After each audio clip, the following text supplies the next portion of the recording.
Praise the Lord everyone. सबको जय मसीह की मैं विश्वास करती हूँ आप सभी ब्लेस्ड होंगे और खुदावन का रूह पाक आज आपको टच करेगा, आज़ाद करेगा और यह वचन आप लोगों के जीवनों में, आपकी ज़िंदगियों में बोया जाएगा और 1000 गुना फल लेके आएगा। आओ मैं जिंदा वचन को आपके लिए पढ़ती हूँ, जो वचन हमें मेरी भविष्यवाणियों की पुस्तक में से परमेश्वर के दास अपोस्टल अंकुर यूसुफ निरूला जी द्वारा और परमेश्वर की दासी पास्टर सोनिया यूसुफ निरूला जी द्वारा दिया जाता है। आओ मैं जिंदा वचन को आपके लिए पढ़ती हूँ। महान आदतें आपको ऊंचा करती हैं। जैसे कि पवित्र बाइबल एक राजाओं की 17 की एक आयत में लिखा है, तिशबी एलिया जो गिलाद के परदेशियों में से था, उसने अहाब से कहा, इज़राइल का परमेश्वर यहोवा यूँ कहता है कि जिसके सन्मुख मैं उपस्थित रहता हूँ, जिसके जीवन की शपथ इन वर्षों में मेरे कहे बिना न तो मेघ बरसेगा और न ओस पड़ेगी। हालेलुया, आमीन। मेरे प्रियो, हर व्यक्ति के जीवन में अलग अलग ज़रूरतें हैं। किसी को चंगाई चाहिए, किसी को आर्थिक आशीष चाहिए, किसी को परिवार की आशीष चाहिए। और बाइबल कहती है कि परमेश्वर के वचन में इतनी सामर्थ है कि अगर उस वचन को 10,000 अलग अलग ज़रूरतों वाले व्यक्ति सुने तो वह एक वचन सब लोगों को चंगा कर सकता है। और बाइबल में जितने महान लोग थे, चाहे वो अब्राहम था, दाऊद था, पतरस था, मूसा था या एलिया था, यह सारे परमेश्वर के वचन के ऊपर ही चलने वाले लोग थे। जब हम एलिया के बारे में पढ़ते हैं तो लिखा है कि मेरे लोग मुझ में मुड़ जाएं और मुझे त्याग कर वह मूर्तियों को मेरा स्थान दे, तो मैं आकाश के झरोखे उसके जीवन के लिए बंद कर दूंगा। जब एलिया ने प्रार्थना की कि परमेश्वर आकाश बंद हो जाए, तब उसने आत्मा में जान लिया था कि उसकी प्रार्थना का उत्तर आ चुका है, तो अब से 3.5 साल तक बारिश नहीं आएगी।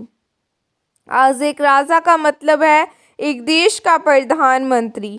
तो एलिया दृढ़ होकर हियाव के साथ राजा के पास आया और उससे कहा कि मैं जिस परमेश्वर के सामने से आया हूँ, जिसके सामने मैं सारा दिन उपस्थित रहता हूँ, उस परमेश्वर की शपथ मेरे कहे बिना न तो बारिश आएगी और न ओस पड़ेगी।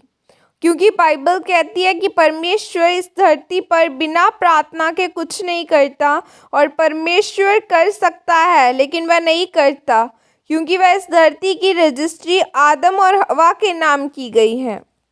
दूसरी बार एलिया ने फिर परमेश्वर के आगे बाल के नबियों को मारने के बाद प्रार्थना की, तब बारिश फिर से आने लगी। अगर आप ध्यान दें तो एलिया महान क्यों बना रहा? क्योंकि वह प्रार्थना में परमेश्वर के सामने उपस्थित रहने वाला नबी था। वचन में लिखा है, मांगो तो दिया जाएगा, ढूंढो तो तुम पाओगे, खटखटाओ तुम्हारे लिए खोला जाएगा। यानी आपको लगातार बिना शर्म के मांगते रहना है। क्योंकि बहुत से मसीही लोग मांगना शुरू करते तो हैं, उपवास रखना शुरू करते तो हैं, प्रार्थना करते तो हैं, लेकिन कितने समय तक?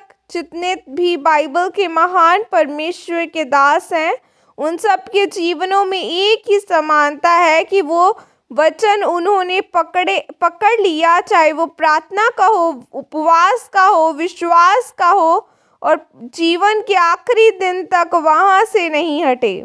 आज लोग जोश जोश में सभी 6 घंटे प्रार्थना करते हैं, लेकिन वह लगातार प्रार्थना नहीं कर पाते। अगर आप 10 साल 6 घंटे प्रार्थना करते रहोगे तो 11 साल में आपकी आशीष ऐसी होगी कि आपको कोई पहचान नहीं पाएगा।